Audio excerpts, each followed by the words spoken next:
Karen was asking, when you're in a season of feeling busy and overwhelmed, are there any practices you recommend pairing with tapping to help generate extra energy? I think, busyness is a really important word because there's a really big difference between busyness and productivity, right? And I think one of the things that's really important is to stop and acknowledge, are you busy for the sake of being busy? And again, I'm saying this, 3 kids, I go to a soccer practice 30 minutes away, 5 days a week with one of my kids, 2 games on the weekends. I get busyness, but there's a lot of other things we do during the day that are busyness, but are they the things that we really need to get done to move forward? And I know there are, if you're doing the right things in a day, you can get more done in 4 hours than you do in 8 hours doing all the busy things. So that's what I would say, is to say, if you're busy, stop, look at the things that are going on and go, well, what could be kind of moved off of here? As you said at the beginning of the month, what things could you punt? If you're not going to get it done next 30 days, can you punt it to the next quarter? Yeah, I think that's key. And she's asking too, specifically for extra energy. And so removing some things, I would say for me, one thing that helps is I like to pair tapping with meditation. So I separate them. I tend to like to tap in the morning, and I like meditation at like that 2 o'clock hour to let some things go as well. I think it's really important, if you haven't heard my MEDS RX acronym, which is MEDS, meds, like take your meds. And your meds are meditation, exercise, diet, sleep. RX is good relationships, and X is supplementation, because sometimes you just need that. If you're struggling with a lot of energy, I always go diet, sleep, exercise, and make sure you see a nutritionist or dietitian or healthcare provider to understand.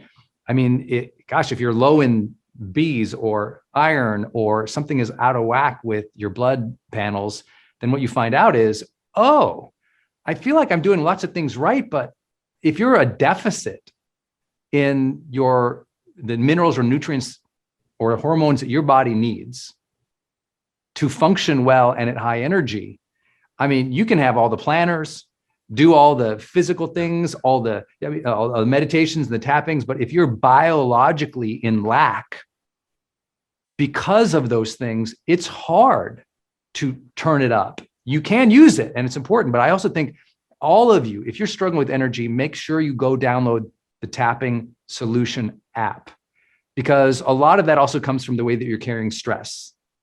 And a lot of it has to do with maybe food, diet, nutrition. They've got everything in Tapping Solution app, from like weight loss tapping to how to deal with the stress to how to find more motivation. And I think all those little things can boost you. So I think you can use tapping in a specific way to unlock more energy, but you got to get the base level right. Meditation, exercise, diet, sleep, good relationships, and the supplements your body needs to be on its A game. Yeah, and one of the things I'll add to that, is being aware of what things matter or most to you. I can tell you that out of those things, I know how I prioritize things. And the first thing I always prioritize is my sleep. Yes. Number one, right? Because me too, man. If I don't sleep, then I'm not going to want to exercise. I know that I crave carbs and other stuff if I haven't slept. So I always say, number one for immune system. I'll tell you, when I hurt my wrist, you can see I'm better. I know, Brandon, you saw a picture of me a few weeks back in a sling. I know. I was like, what happened to you, dude? I know.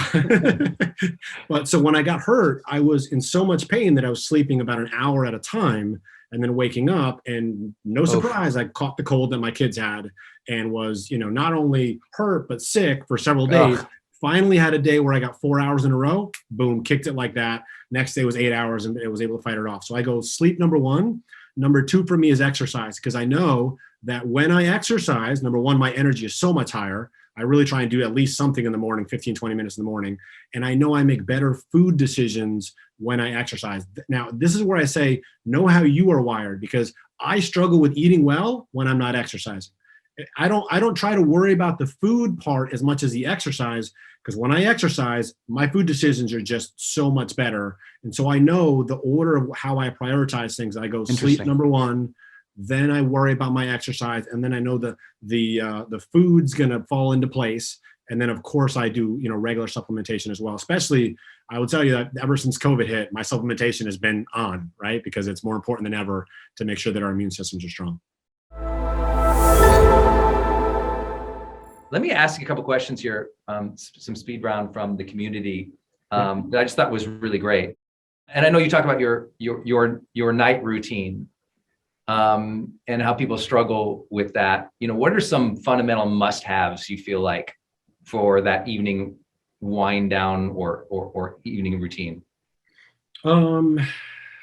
I mean, for me, for starters, it is actually setting timelines on the things, on the way you shut yourself down or slow yourself down from the day. And I've got the same structure for my kids, and a lot of my stuff revolves around my kids. So I know that for my kids now, it's 8 o'clock, all devices are off, and that includes adults. All of us, devices are off at 8 o'clock. 8 o'clock to 9 o'clock, it's that getting ready for bed, it's that spending time together, it's that calming our body down so that we can get ready for bed. Right. And just being present with each other and talking about the day and all that kind of stuff. Because family for me is everything. And that's, for me, the happiest part of my day is, I can have a great day, but if at the end of the day, I get to the end of the day and my kids had something tough going on, I'm like, oh, okay, what can I do to help them and support them? So it is that wind down process of shutting off from devices.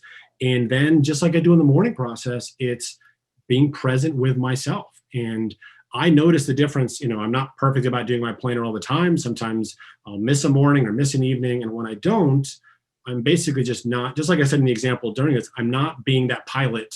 I'm being that pilot who just runs on the plane and starts flying without going through my checklist process to make sure that I'm actually going where I want to go and doing what I want to do. And so I make sure to be present with myself emotionally and go, well, what am I actually feeling from today? What do I need to release? Whether it's anger or frustration, not really. I don't really get angry anymore. I used to be angry as a teenager a good amount, but anger is not an emotion that I really dive into. Frustration definitely would be. But I recognize what emotions I have and I tap to release them, right? I acknowledge them and I release them so that I can actually get myself to bed. And I always just go back to acknowledging that I'm doing my best, right? That we're all doing our best.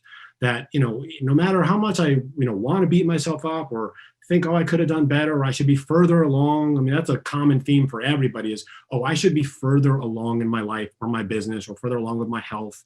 And I just acknowledge and go, hey, I'm doing my best. And the more I beat myself up about that, the more I rob my joy of being present with life. At the end of the day, what happens to me, what matters to me is my health. Like, man, when I can get a good run in or play soccer, that is the most alive I feel in any given day. And then just being present with people. And I have to always remind myself being present with people because I'm always around people. The question is, am I actually present with them in a way where I can enjoy those interactions? And so I just remind myself of those things. I do gratitude every evening. I write down 3 things that I'm grateful for in the evening. I think that's a really important process. I notice in my planner, literally the second I get to that part and I start tapping into gratitude, my whole body just goes, and it just calms me down. And I go, oh, yeah, there's always so much to be grateful for every single day. And so I go through that process. So those are just some of the things I do in the evening. Jennifer, are you there? Yeah, hi. Awesome. What can I help you with today? What's your question today? You are helping me because my challenge, I have fear of speaking in front of people, so I'm just pretending I'm talking to you. So thank you for just letting me talk. I have social anxieties like in these kind of situations or when I'm speaking in front of people. So is there like a particular, I'm highly confident because of like I attribute it to my father and my brothers. Mm-hmm. Like I will do anything. I'll just go do stuff. Yeah. But I still get like anxiety inside, like before speaking. So it's mostly, I'm an action taker, but when it comes to like speaking, if you told me we'll go speak to 10,000 people or 5,000 people, then I'd do it, but I'd freak out and I don't have the tools to do it. So this is, I feel, really helpful. Is there a particular part of your app that would be like the most useful to me, who's not afraid to do anything, but I know that don't feel equipped? I believe that there are tapping meditations in there for public speaking that you can use in those moments. You can also, if you just start to use the app and experience different ones, you'll find ones that really resonate for you. And I'll tell you the most popular one we have in the app, I believe is our anxiety meditation. And I think it's had something like, I don't know what the number is now, but 400,000 plays of that meditation. On average, it reduces anxiety by something like 42% because we track it in the app. It's kind of cool. You calibrate before and after. So what I would suggest doing is using the app and testing it for yourself and going, you know what, this is the one that makes me feel the most calm and centered. And maybe what you can do as well is use different meditations and visualize yourself going on that stage, right? So visualize the different components. As I said, when I went to get up on that stage, I knew the different triggers that were going to trigger me. I remember at one point, I thought I was ready and had mentally prepared. And all of a sudden I had this visualization of raising my eyes and seeing the crowd way in the back. And it freaked me out. All of a sudden I was like, boom, level 9 again. Because I hadn't prepared myself for those people in the back and how many people there'd be way back there. So go through and visualize those different components when you go to talk and tap through each one until you can visualize yourself confidently doing it. Now, this doesn't mean that you're going to tap and go out there with zero fear or anxiety. Truthfully, you shouldn't have zero fear or anxiety because a little bit of that fear and adrenaline gets you in the mode and makes you sharp. But you don't want to be, the challenge with being at a level 7 or 8 of fear and anxiety is that your brain is not going to be as on tune and ready to access the information as you want it to be. So you want to lower that fear and anxiety just so you show up as yourself, right? Mm-hmm. I mean, I always try to remind myself whether I'm doing a live like this or if I'm going to speak on stage, like, hey, just be yourself, right?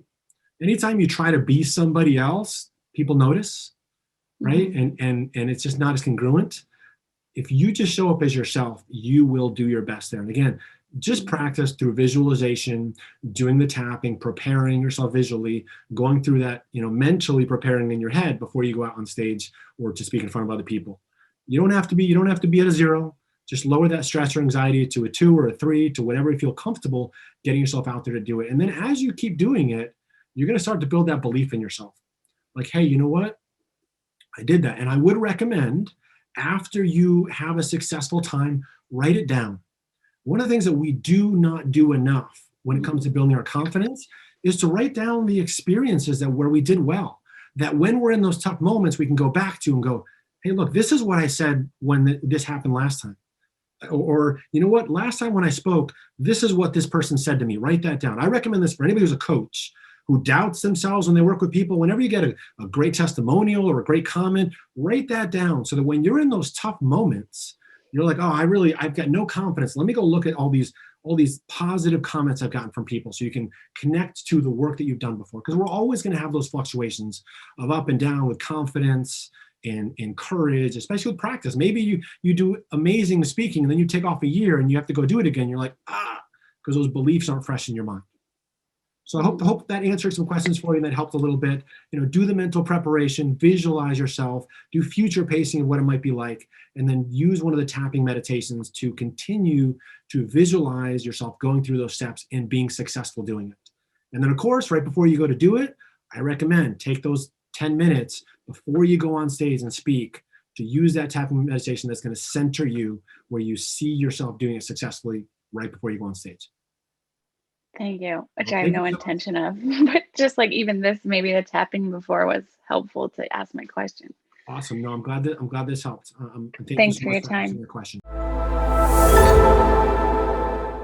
Great questions from the community here for you, brother. Kate's asking, when you're gaining momentum for the end of the year, but you see your spouse struggling, how do you help them so you both meet your year-end goals? Yeah, it's a really good question. I mean, for those of you who saw my wife in here a few months back, one of the things I've talked about with my relationship, I'm so grateful for my wife because she had a very different childhood to what I have. I was consider myself to be super lucky with the childhood that I had, with the parents that I had, of really feeling safe and loved in that environment. But my wife grew up in an environment of a lot of trauma. And so her challenges, I mean, I can sometimes just reframe something and ask myself a better question and do some tapping, give myself a better meaning. Sometimes those things are a little bit more difficult for her.